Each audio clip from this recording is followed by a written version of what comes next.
بسم الله الرحمن الرحيم. الحمد لله رب العالمين، والصلاة والسلام على أشرف المرسلين الصادق الأمين شفيع يوم الدين محمد بن عبد الله صلى الله عليه وسلم. Today, inshallah ta'ala, we are going to deal with some more ideas concerning the course Comparative Literature in its introduction. As you remember, in the previous session, we dealt with some aspects or some elements about comparative literature, dealing with the opinions, views, okay, by Eagleton or Terry Eagleton's in his book called What is Literature? And we went through his introduction and some other explanations or elucidations about what is comparative literature, dealing with the main, what you call main point related to literature, and also its relationship with what with comparison or comparative. Okay, so making one course, one element, one idea called comparative literature. Today, inshallah ta'ala, we are going to continue the same process, dealing with some important elements or aspects, okay, like types of literature. We need to realize some important types of literature. Maybe we cannot deal with all, just giving flashes or feedback about the important literature according to the course specifications, like oral literature, written literature. Here are two important concepts to deal with.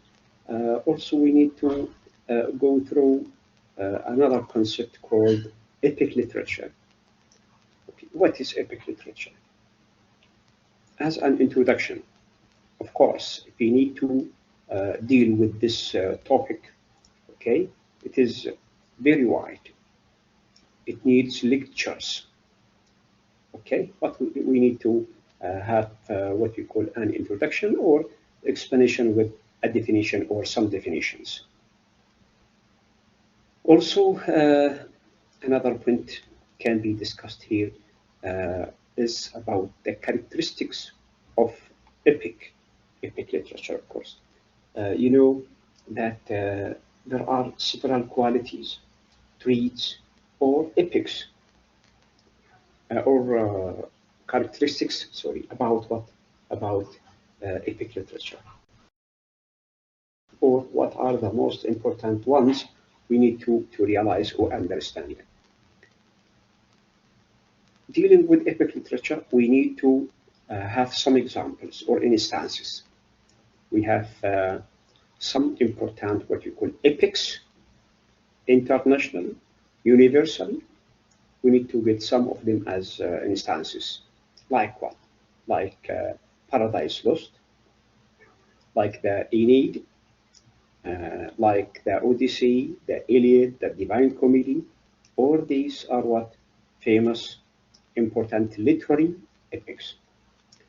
To start with what we call types of literature. So we deal with what? With two important types.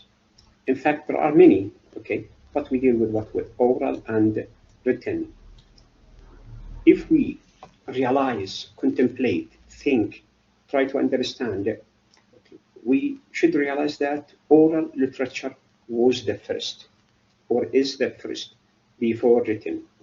Written came late by the development of the process of writing. We can say that oral and written literature are the two major forms of literature. Everyone knows that, of course.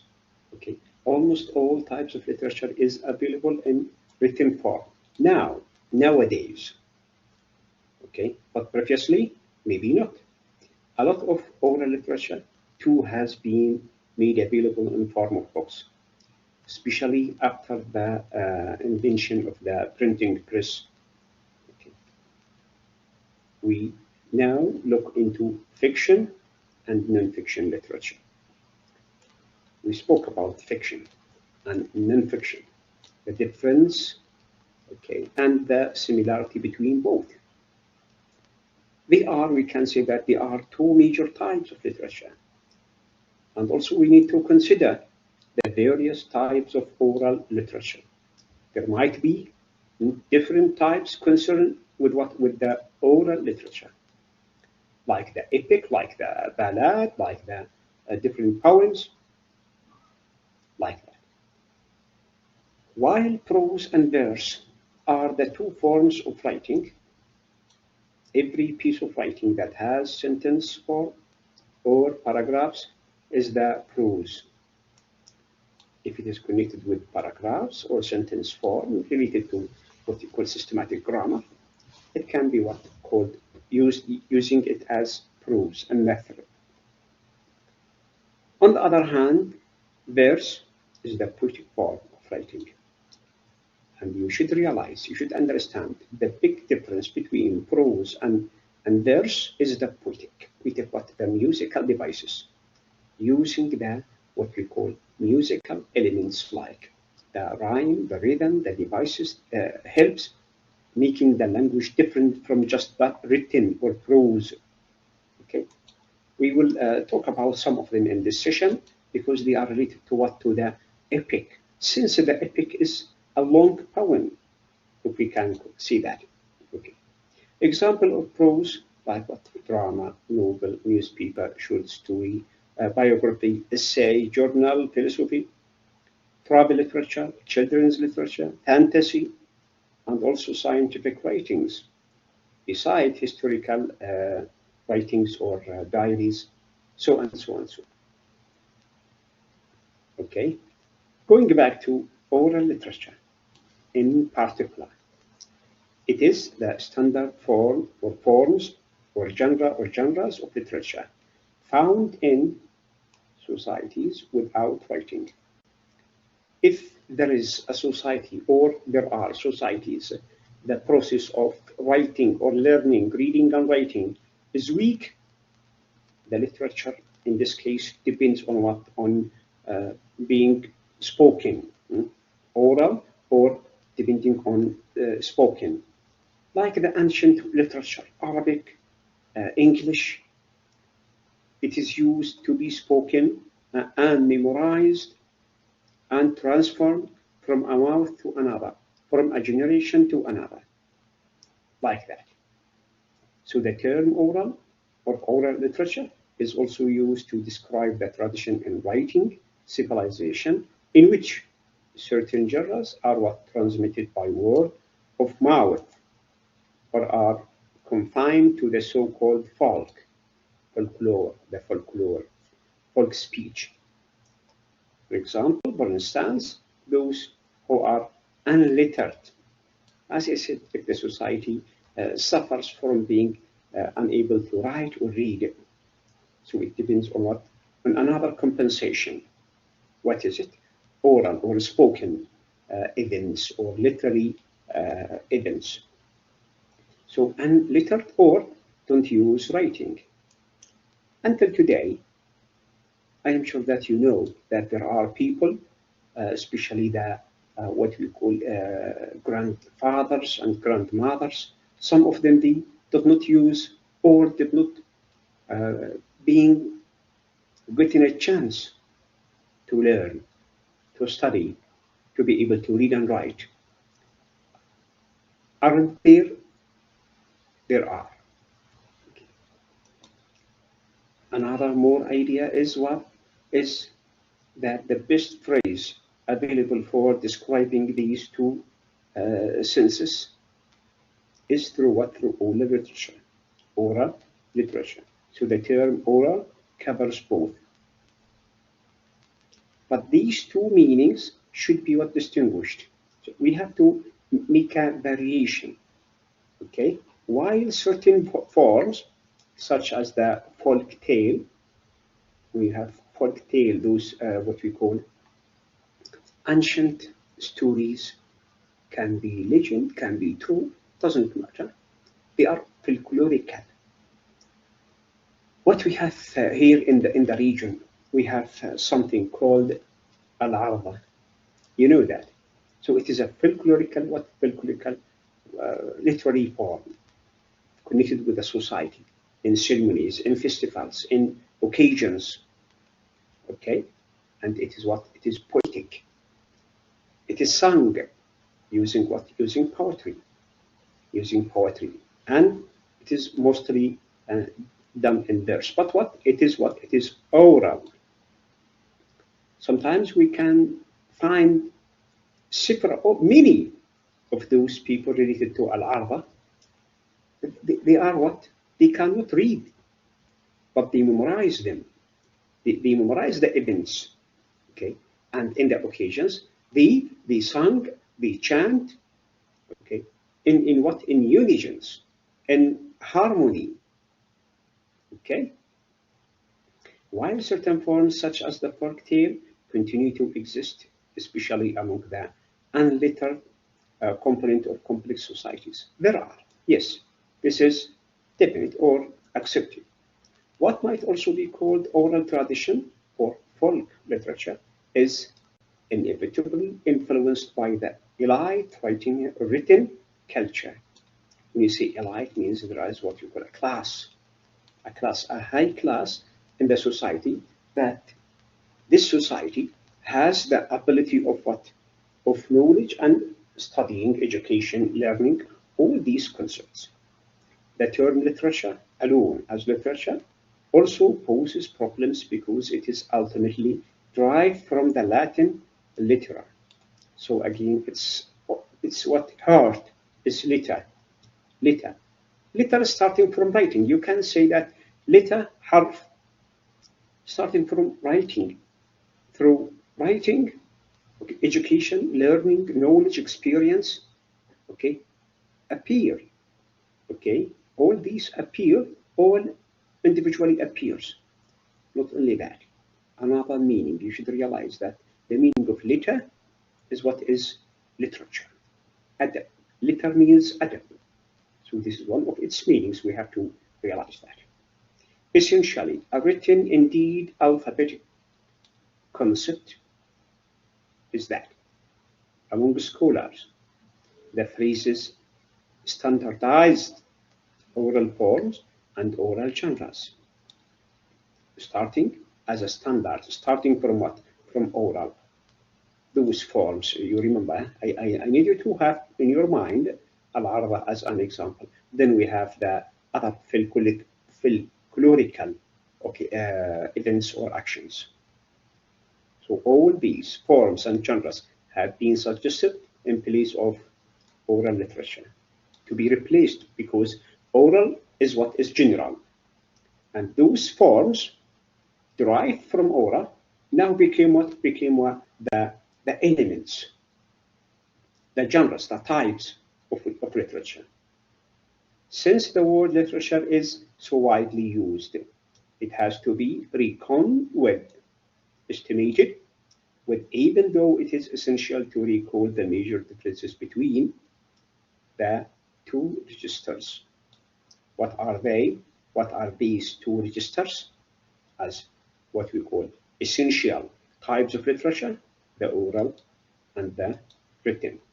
Oral literature and the written. From them all, we can get so many other varieties, as well as the way in which the later influences the spoken word.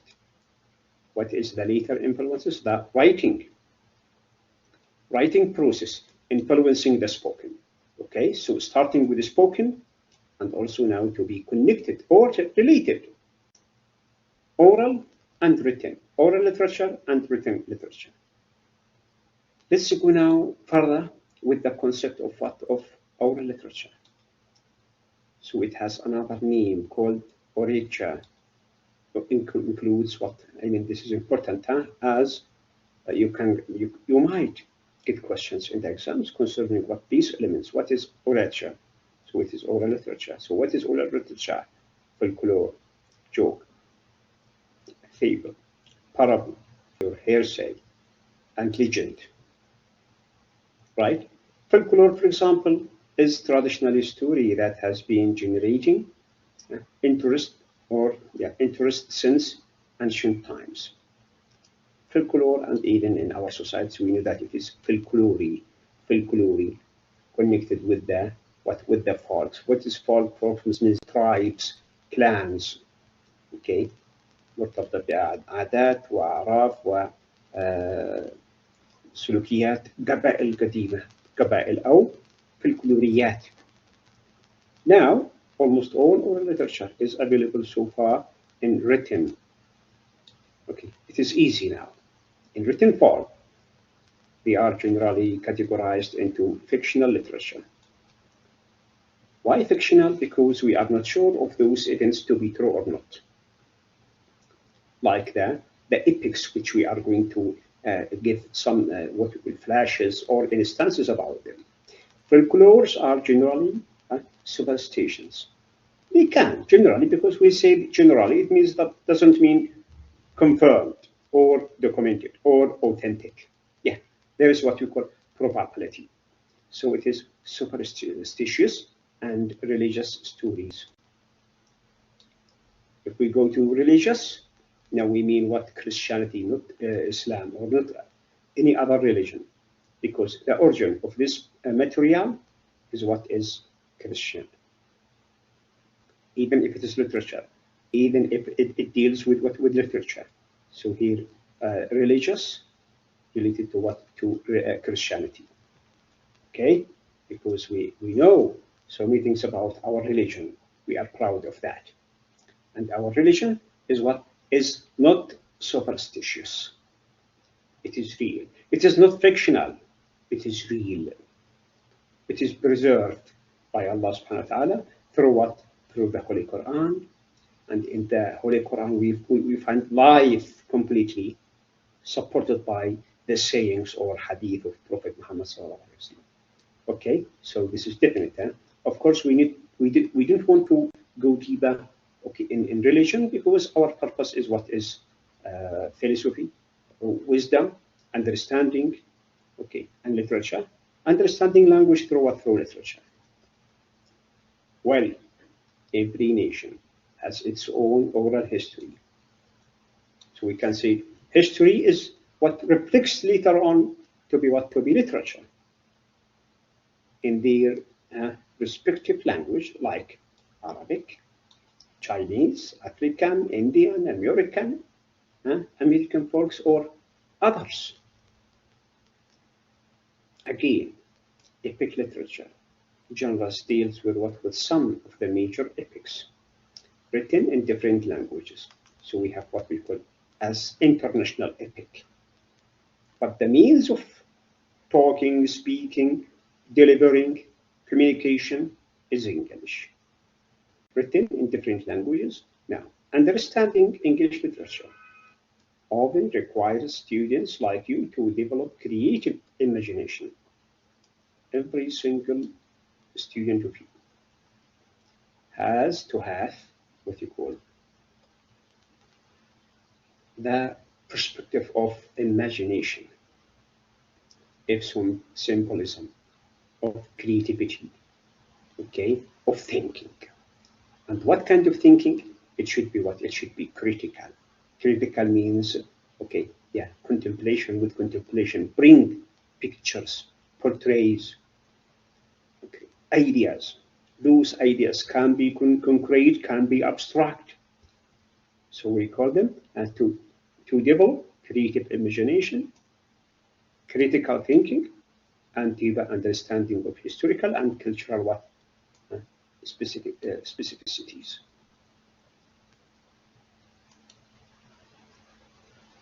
Moving to another point, what is it? Still, epic literature. We are still in the introduction about epic literature. We have a definition. In the exams, this definition is proper. If you bring something like it, again, it's proper. Okay, doesn't mind to bring it or to memorize it. No, I don't advise you to memorize it, just understand it. Then bring it your own way, no problem. But if you cannot bring it in a good, suitable way, yeah, in this case you have memorization, is necessary. The word epic stems from the Greek adjective epikos, and from epos, meaning word or poem or story. So for this Greek word, epos, has different meanings. So word, and word is what is the stem of the language, stem of any story, stem of even poetry, because poetry is said through language, through the poem. And the story again is written, it can be written in prose mostly, and also it can be poetic. But now clearly we have the poem, it means that it is poetry. So epic is used for a narrative poem. Lengthy in size, these are what we call hints to the definition, elements to understand. What is it? Narrative poem, lengthy in size, depicting a grave, serious subject, matter, issue, or also reflecting the stories of heroine achievements.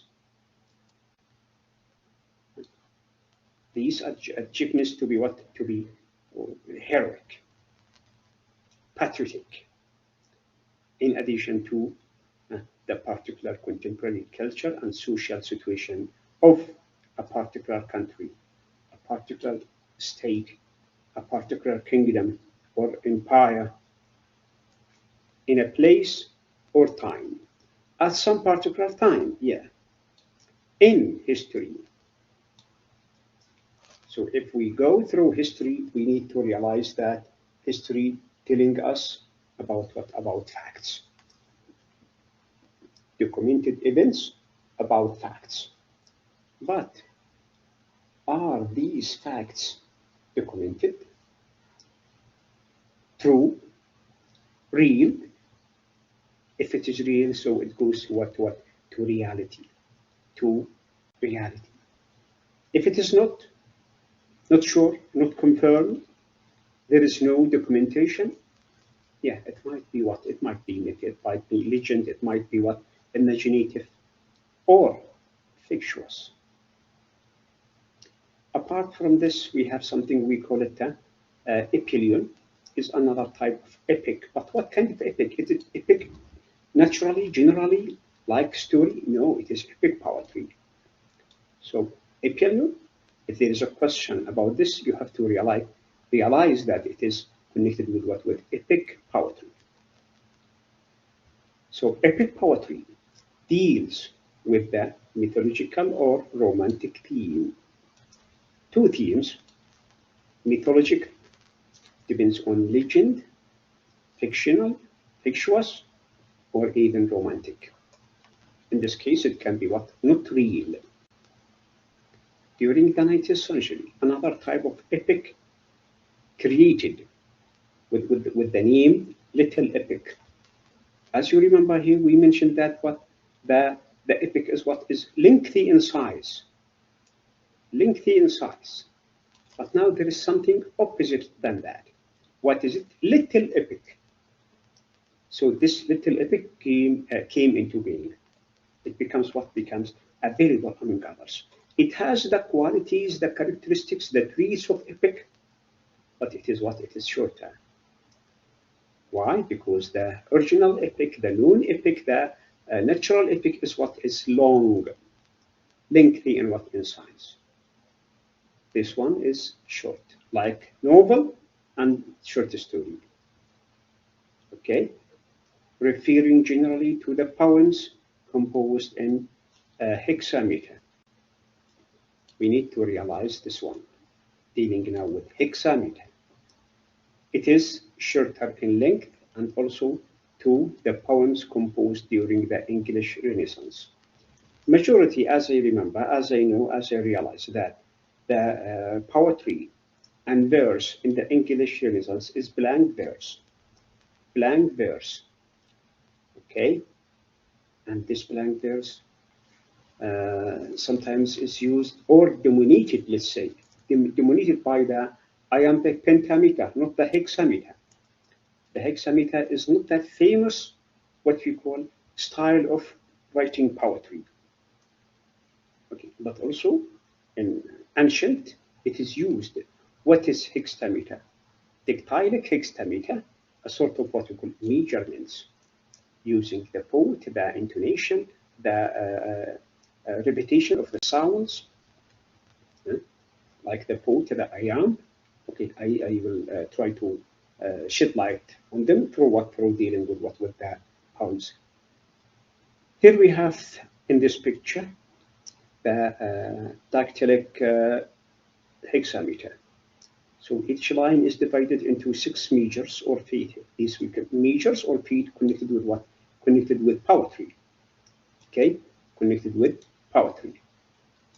Hexa, and hexa means 6. Meter means measurement, measures, or foot. Each foot will be either dactyl or spondy. Okay. What is dactyl? What is spondy?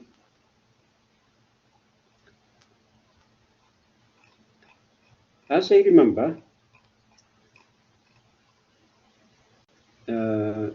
dactyl is a sort of what we call measurement. It is a metrical unit. In poetry, of course, metrical unit. It has qualities or characteristics in what? In the stress on the syllables. Like what? Like stressed, unstressed, unstressed. We have in this case 3 syllables. Stressed, unstressed, unstressed. So if the syllable has this measurement, it is called dactyl. Spondy, on the other side, spondy, similar but different in the syllables. It is what? A sort of measurement, a type of measurement, like metrical unit, we call it metrical unit, but it has what? Not stressed, unstressed, unstressed syllables. It has shorter than that. It has the opposite. It has 2 strong or stressed or emphasized what you call syllables. And this is the difference between dactyl and spondy. And I think you might have studied that in your courses about poetry, especially in appreciating poetry. Okay.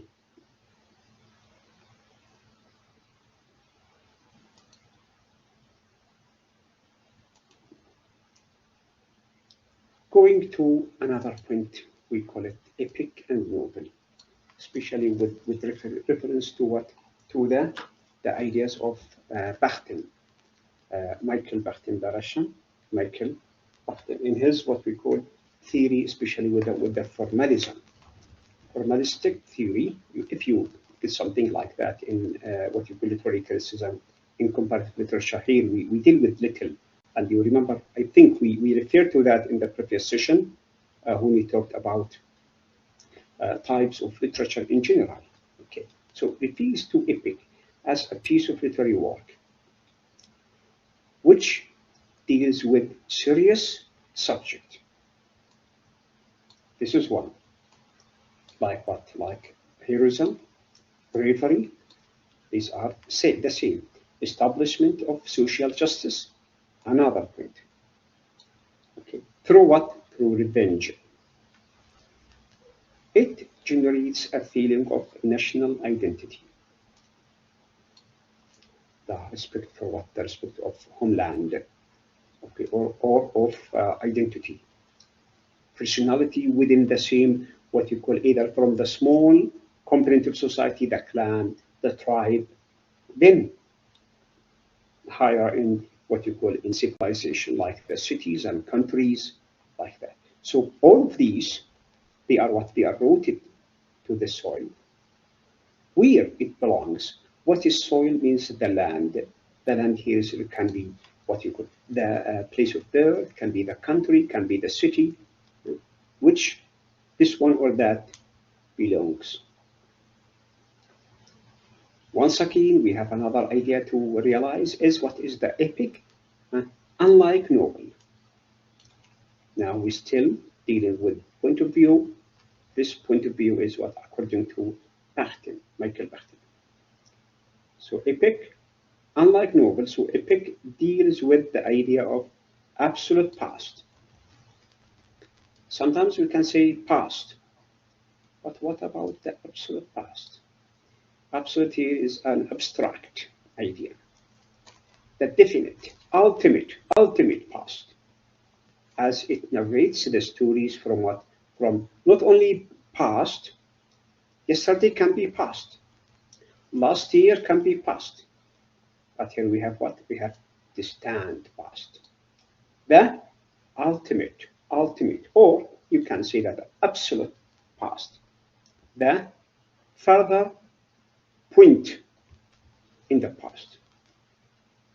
Here is a picture just to tell about what understanding the concept or the idea of the term absolute. We have absolute past going through the present, okay, and absolute future, okay.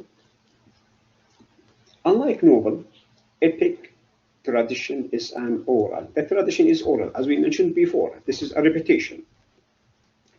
This point is a repetition.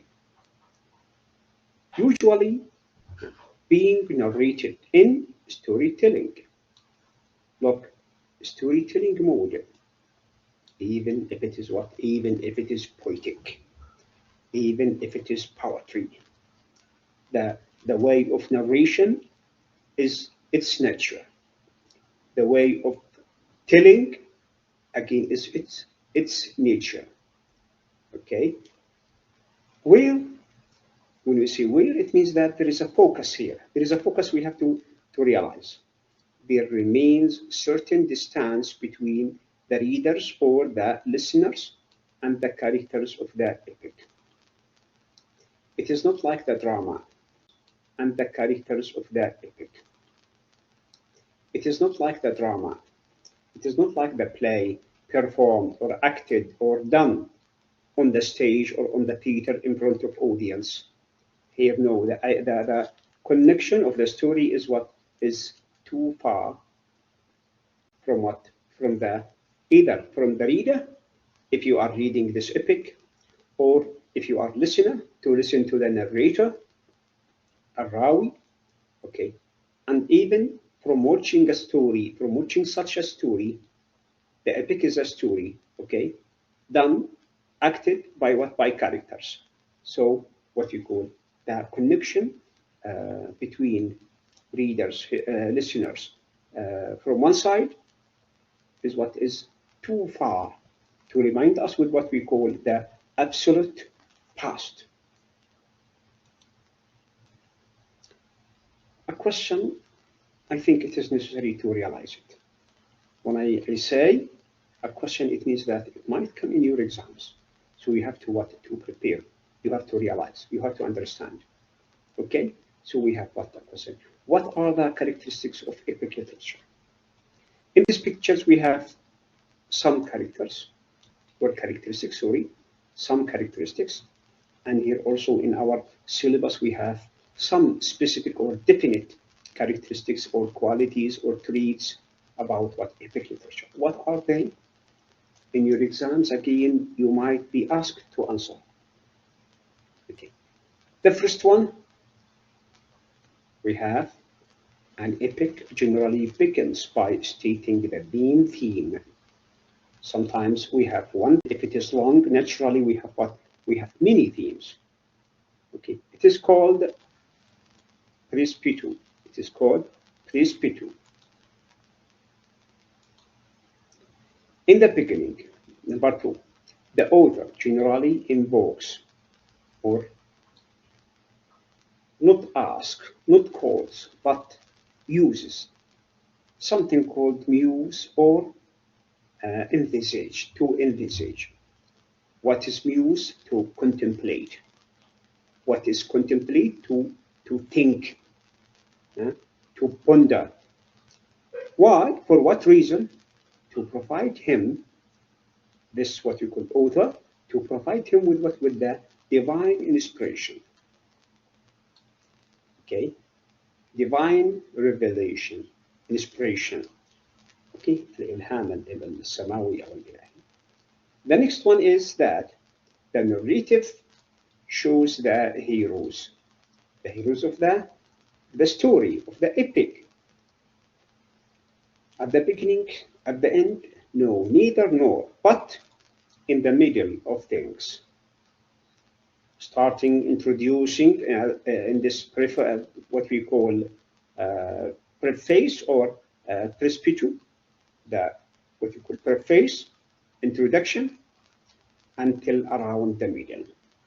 Then in the middle should appear what the heroes, the protagonists, the antagonists of the action. Okay?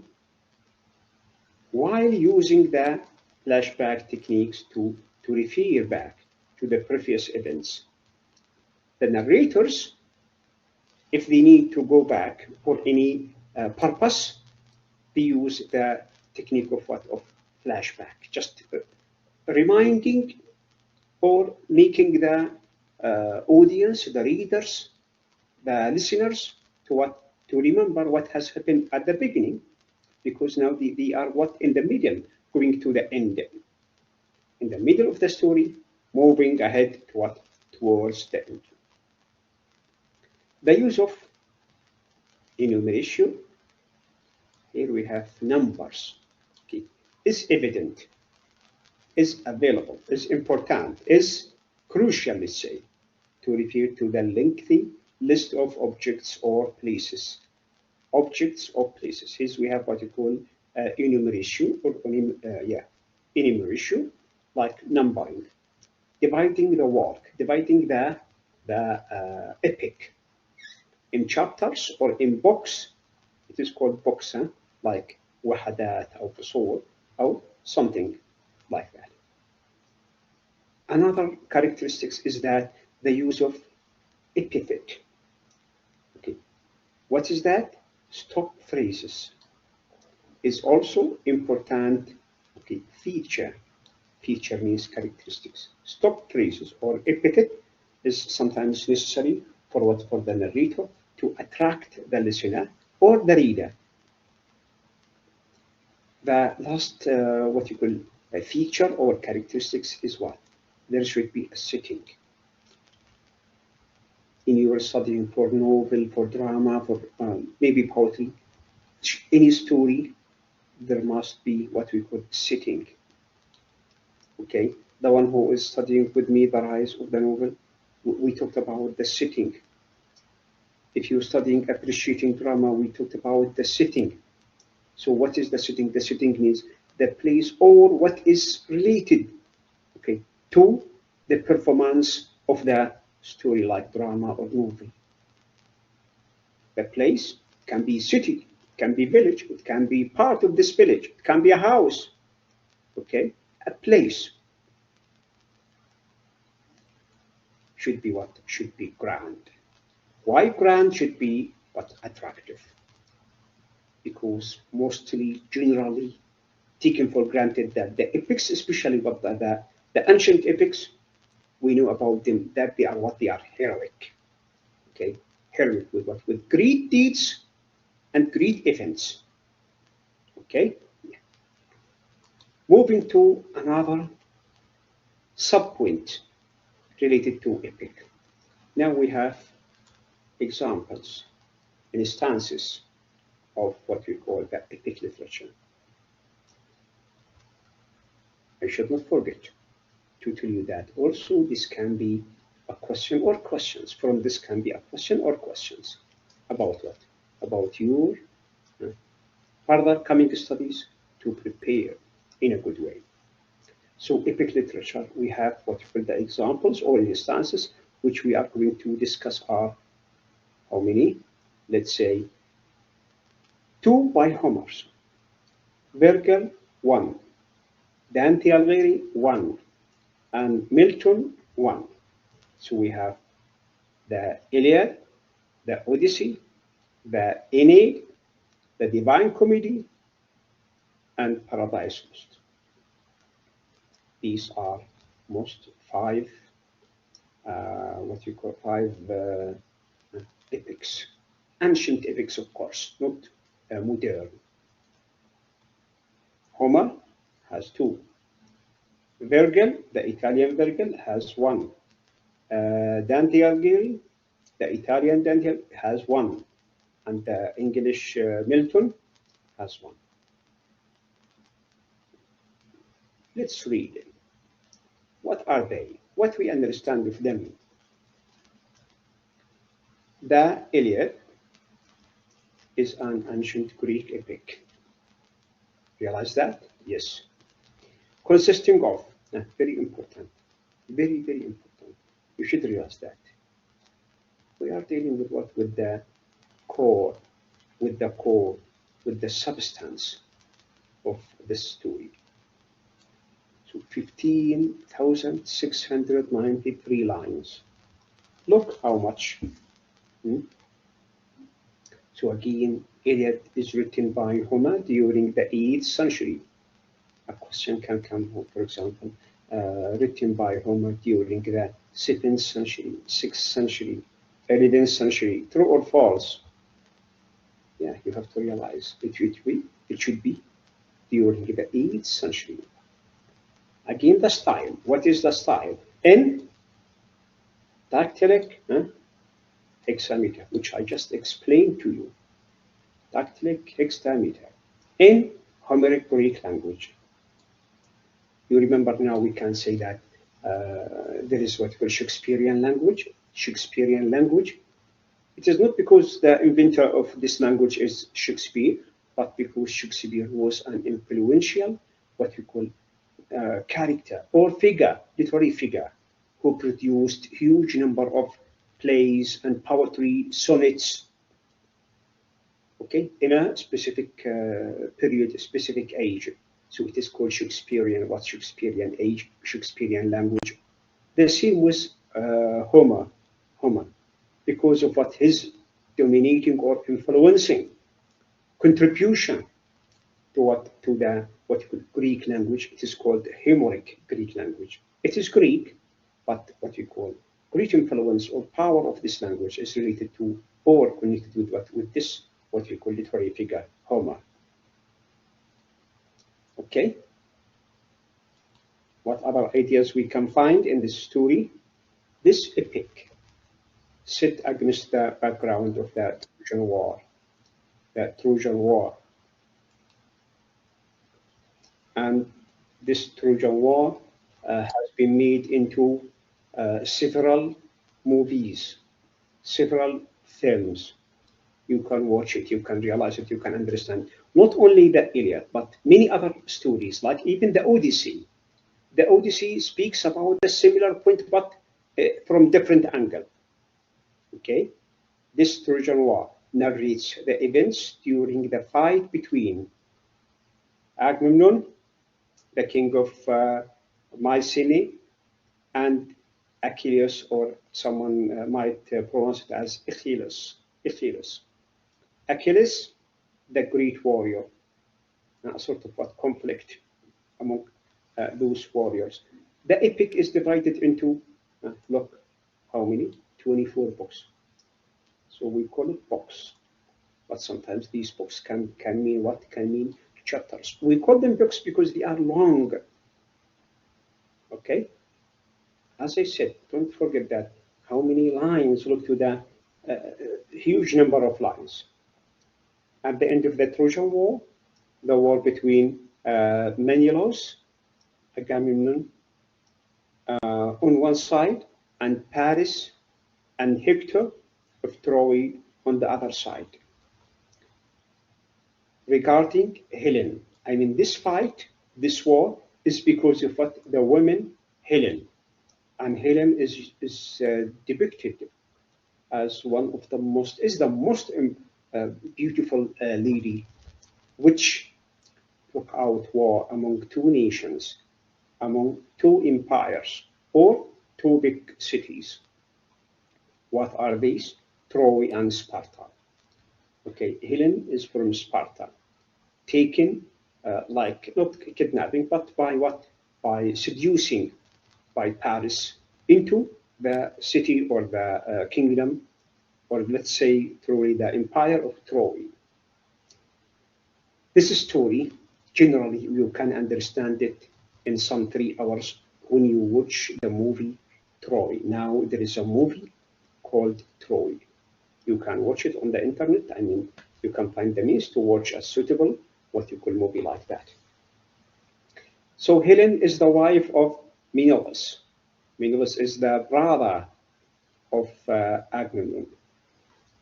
Okay, whom Paris abducted. Earlier the story begins. Yes. So abducted means like took with him sneakily, secretly. The quarrel between Agamemnon and Achilles. First, Agamemnon and Achilles takes place as Agamemnon demands Achilles' captive Perseus. In wrath, in anger, Achilles persuades his mother Thetis to pursue Zeus. Zeus is what you call a god, a god to inflict losses upon Agamemnon and his army, which led them to beg for Achilles' help. The epic ends with the defeat and death of Hector, the brother of Paris, in the hands of Achilles, as he killed Patroclus. Who is Patroclus? Achilles' companion by mistake. This story is completely clear if you watch the movie Troy. You will understand in a good way the title, the Iliad. The second example or instance of the ancient epic literature, we have this one is what is the Odyssey. It is an epic poem, epic poetry written by Homer, the second piece of work by Homer. Don't forget the names, okay? During the end of the 8th century, that time again, at the same time, again in Homeric Greek language, the same as the previous one, using what the dactylic hexameter, the same style of what of phonetic devices, and it comprises around 12,110 lines. These again are what necessary to be realized. Look how many lines. Who can write lines like this? I mean, sometimes when I think about them, I get confused. If I can write 20 lines, a poem of 20 lines, I am great. How can I write 2,000 lines? Really imaginative. Anyway, this is the second oldest existing work after the Iliad. So it is by the same author. We should not forget that. This epic narrates the journey of Greek hero Odysseus, who hasn't returned to home, or who hasn't returned home, in fact. It should be hasn't returned home. In Ithaca to his wife Penelope and his son, 20 years old, Telemachus. Even after 10 years of the Trojan War, he disappeared for a long period. After even the Trojan War with 10 years. The Trojan Wars continued for 10 years, and he continued hiding for 10 more years. The protector of Odyssey, goddess is Athena. So goddess Athena. Athena is a name of a female. And now we know that it is what the capital of Greece, عاصمة اليونان, Athena.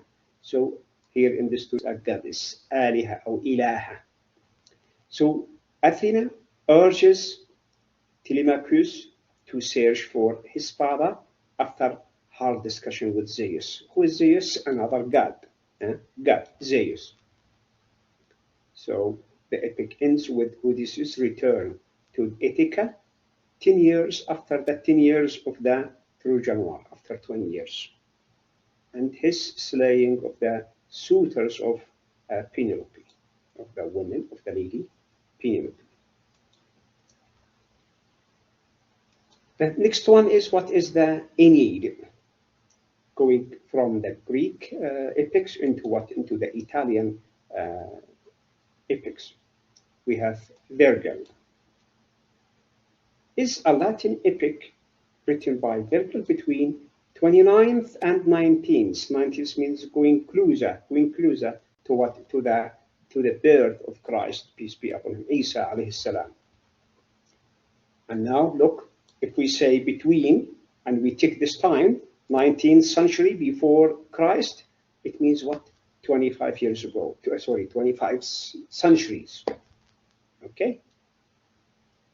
The Enid consists of, look, shorter than the previous one, huh? 6,968 lines. It is composed in dactylic hexameter, the same style, and divided into 12 books. Now it is shorter than the previous ones, okay? 12 books, 12 big chapters. The first 6 books tells or narrates the journey of Aeneas from Troy to Italy. We spoke about Troy in the Iliad. The rest of the books, the other 6 books or chapters, narrates the victorious achievements of Aeneas. So Virgil takes up the otherwise neglected character of Aeneas from the Iliad. Aeneas was a humble character in the Aeneid. Now Virgil, the Italian, made this character a hero, changed the events, okay, and projects him under the spotlight to glorify the myth of national mythical hero, making Aeneas as a hero, mythical hero, battle story, and also the Julio-Claudian dynasty and the Roman virtues.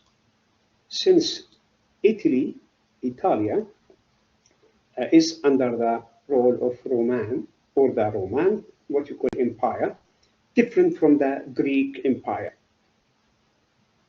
So Virgil wanted to show what we call grandness, okay, to what? To the Roman Empire.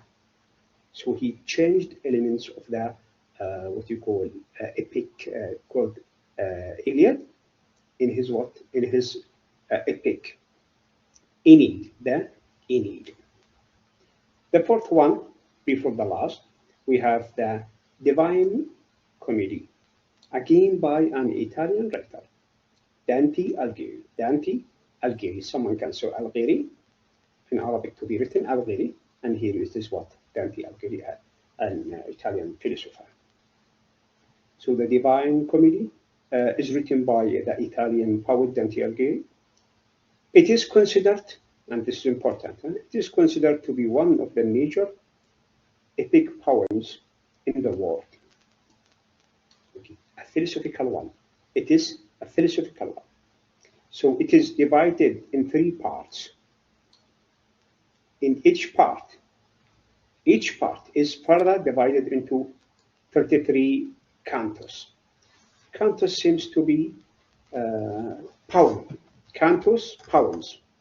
33 poems is written in the Tuscan dialect and deals with the poet's journey towards the underground, okay, what you call al-alam sufli, which led him to the to his beloved Petrus. Okay, here we have what fictional or fictitious, what you call legend, not real. Most of the epics are like that. They are what? They are imaginative, fictional, yeah, and not real.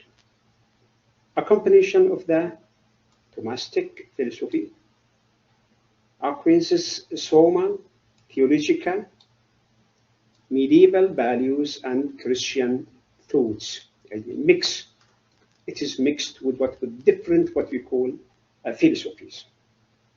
This epic can also be seen allegorically, underline it allegorically. Allegorically means symbolical. We need to realize this symbolical as the journey of soul towards God. The journey of souls towards God. Okay? The first part, it is called Inferno, like the introduction. Inferno means introduction in Italy. Beginning from the night before Good Friday describes the poet's journey towards the underworld. Did you study Elizabethan drama? Maybe yes. Did you study Dr. Faustus? Maybe yes.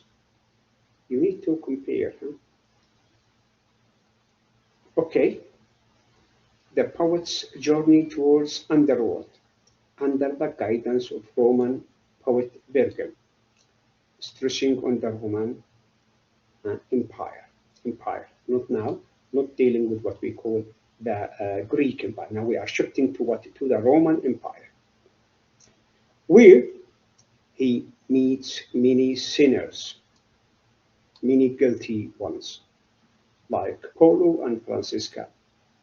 Okay, this is the first part. Okay, the interview. The second part is the Purgatorio. Purgatorio is the purgation in English. This is, I think, it is Italian. It refers to purgation, okay, or purification, أو التطهير. And in the last part, okay, the paradiso. So we can guess that since it is Italian, comes from paradise. Okay, purgation, تطهير من الآثام والذنوب. Then the result can be what? Paradise. Petrus guides him to the God in the emperor region, or the region of truth. The region of truth means there is no what you call symbolism, there is no imagination, there is no legend, there is no myth. It is what? Just truth. When is that? Where is that? For us, I think, in life, we believe in that in Islam. And the result will be the Day of Judgment. And after the Day of Judgment, the paradise, inshallah, for me and for you all, or hell, okay? This is what you call the region of truth. Here, the total story of what you call this epic is philosophical. The last one is Paradise Lost. By whom? By Milton. So Paradise Lost is an epic poem divided into 12 books, written by it should be the 17th century English poet John Milton. Paradise Lost, the epic, describes the story of the fall of man. This is closer, since it is Christian, it is closer from what we realize, what we understand, okay, of the fall of man in paradise. Who is he? Who is this man? Our what you call our father Adam, peace be upon him, and our mother Eve, Hawa, peace be upon her. Let's say that, I don't know.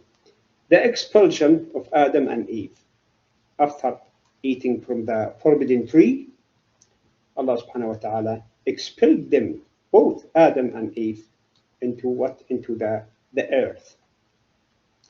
To the earth, not into, to the earth, because they were guilty, but Allah subhanahu wa ta'ala accepted their repentance.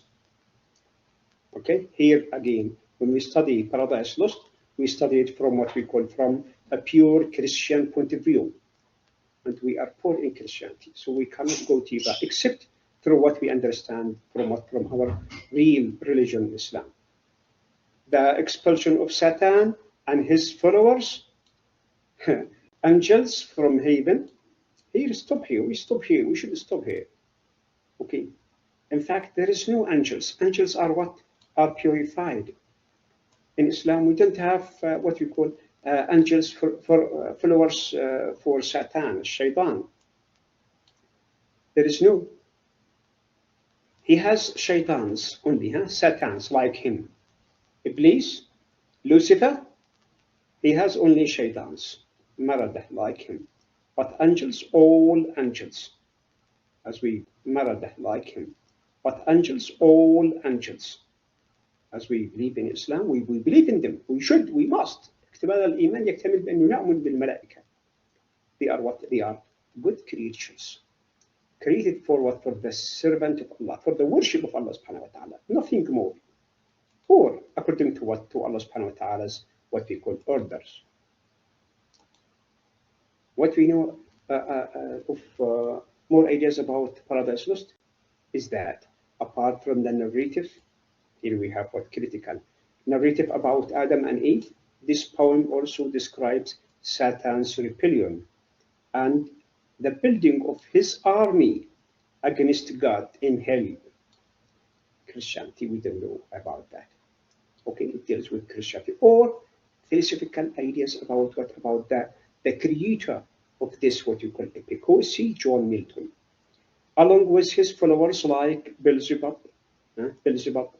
So we have Lucifer, we understand about Lucifer, Beelzebub, and Mephistopheles.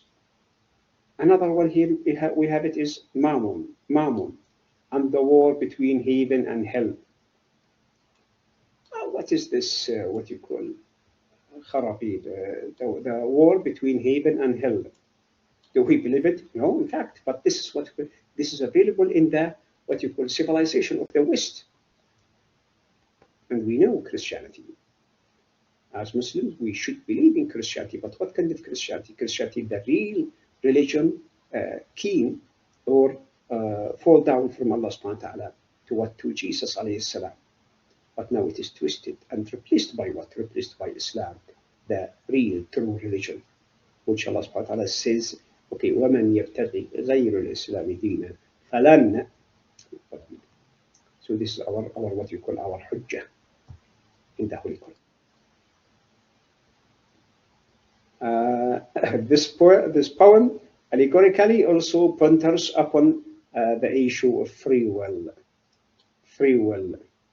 And what is free will? Thinking or believing? Many things you can say about that. Here is the end of this session. I hope it is satisfactory with great benefit. Recording is stopped, and if there is any point to be discussed, I will be ready to answer. Thank you for your great attentiveness. Assalamu alaikum wa rahmatullahi wa barakatuh.